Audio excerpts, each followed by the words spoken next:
Communists were here. You kidding me? No. So what do the So communists have in common with the Islamists? The global domination, and then it's between the two of them to figure out. They want to take down the existing governments? They want to stop. Okay, so getting back to the process of ideological subversion. So we mentioned destabilization. That's stage 2 in the process of ideological subversion. Stage 1 is demoralization. Yeah. So burning the American flag, shaming the Pledge of Allegiance, shaming the good values, destroying the family, all of that, saying that the American founding fathers were slave owners and blaming them for all the, all of that, all of that shaming that's supposed to make you feel ashamed that you're American. All of that is, and the Department of Education has gone way too far, implementing that and spreading that in the schools. So all of that was obviously a process to demoralize. So you need to, as Bezmenov, the KGB officer I'm talking about, as he explains, you spend like a few years or a decade or a generation demoralizing a whole generation or two, right? At that point, the next stage is destabilization. You destabilize. You print money, you hand it away, I don't know what, you implement COVID protocols and lockdowns and we start closing businesses and all that lockdown, pandemic, plandemic, it was all planned, obviously. So it was all part of that destabilization campaign. Printing trillions of dollars, destabilizing the economy. That's part of that.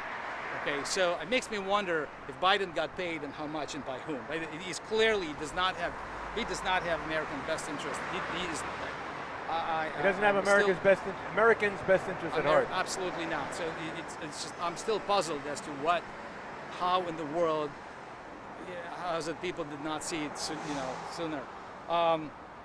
Anyway, so stage 2 was destabilization. Stage 3 is crisis. Okay, so we're approaching that stage. We're approaching a crisis. We're right now in the middle of destabilization. Well, we already had COVID. COVID was part of destabilization. It was not a crisis. COVID was part of destabilization. Was not a crisis? No, it was artificial. It was COVID. I'm not saying it was not a real virus. No, what kind of crisis? What kind of crisis could we expect then? Now, next, to come, if not a pandemic. A mayhem in society. I'm talking on a greater scale. Okay, so COVID was not a crisis. It was a scare tactic. It was an artificial crisis to scare people, because scared people are manipulated easier. Okay, fear is a manipulation tool. You're talking about urban unrest, for example, fighting like in the streets? urban unrest, and maybe, I don't know, you can see how crisis.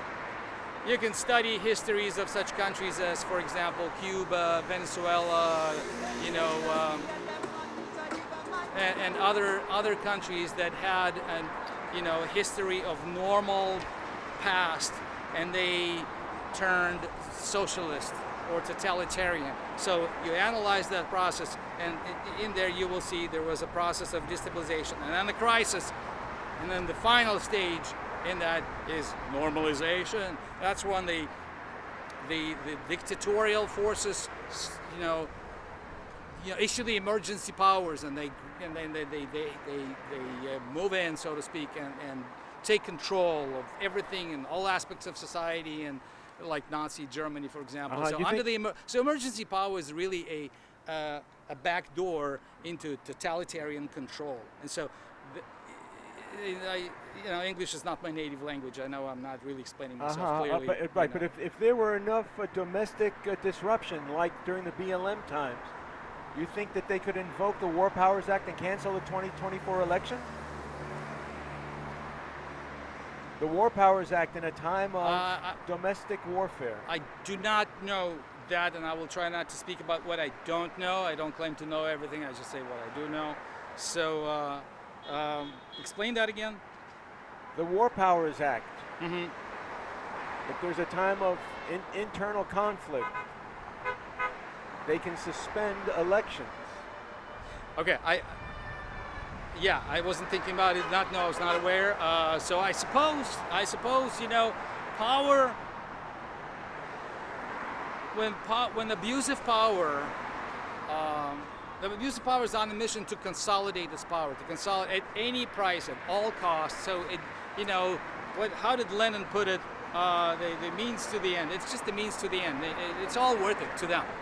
Okay, so you know, if they can get away, let me put it this way: if they could get away with it, and they might even try, I would not be surprised if they tried it. Okay, I would not be surprised. So. But it's a part of overthrowing the government. Essentially. Yeah, it's a part of the process. So they can, whoever they are, okay, can get in, and they're positioning themselves to be in that power right now. So so that they can grab power, for lack of a better word, grab power, in a more absolute or more, I don't know, a far-reaching way. And so there are 5 stages. Go to YouTube, find Yuri Bezmenov, okay, and listen on the talk about the ideological subversion, communist ideological subversion. This is what what we're witnessing right now is unfortunately the aftermath or the outcome of the campaign of ideological subversion that was started by USSR probably in the 50s, right after World War II, maybe even before that, as soon as the Communist Party was founded. I don't know when was the Communist Party founded here in the United States, 1918 or 1919, something like that, a little over 100 years ago. So maybe that's exactly when they started. They infiltrated the Department of Education, all the institutions and everything. They started their Marxist long-term goals, okay? So it really picked up after World War II, during the Cold War, the 60s and the 70s. So it's what we're seeing is a result of a long, sustained effort. So yeah, after USSR collapsed in 1991 and was officially dissolved, the Communist Party of the United States of America found itself as an orphan without its major sponsor, the Soviet Union. But it's obvious that China has picked them up because China is still a communist country. They still have the goal of global domination. The only question is how much money China has been investing into this effort. But make no mistake, okay, and BLM, by the way, you mentioned BLM earlier. BLM, I believe the founder of the BLM, I forget her name, came out and she did say, correct me if I'm wrong, she did say in the statement, "We are trained Marxists." Did she not make that statement? Correct. She said, "We are trained Marxists." Yes. Marxism aims to destroy the United States. I have a lot of black friends. Fortunately, none of them support BLM. And I'm not surprised because they're enlightened, okay? I have a lot of Muslim friends, none of whom would ever even think of supporting Hamas or any radical or any form of, or any violence whatsoever, okay? So it's a conflict of ideologies. Ideology is ideology that is manipulative, and evil ideology is really obviously trying to get in power at all costs. This is what's going on. I don't know if that makes sense or summarizes that well. Where can people follow you? They want to follow your writing. I don't have any writing. Just come to the street. I've never said any of what I've just. It's just I've been contemplating, No social thinking, and media? reading. No, I don't have any social media. Why It's not? just I'm just a citizen speaking my mind. Okay. I don't have.